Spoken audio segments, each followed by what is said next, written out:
Sederalun, kecelakaan jalan raya pagi tadi dialami 2 unit truk dan 1 unit sepeda motor di Jalan Nasional kawasan Desa Relet, Kota Juang, Biren.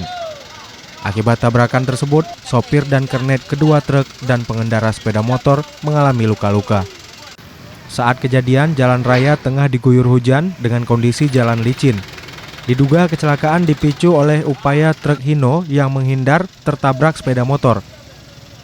Namun naas, pengereman tak berjalan mulus dan justru membuat laju kendaraan menjadi tak terkendali hingga menabrak truk sampah yang melaju dari arah berlawanan.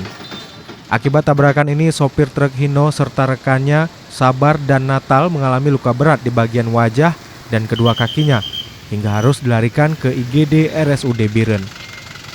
Luka juga dialami pengemudi dan penumpang truk sampah Herman serta Asmuni Hashim dan juga pengendara sepeda motor Honda Scoopy Intan Zuhra. Selain menimbulkan kemacetan, kecelakaan ini juga mengakibatkan muatan truk sampah berhamburan ke badan jalan. Dari Biren, Yusmandin Idris, Serambi On TV.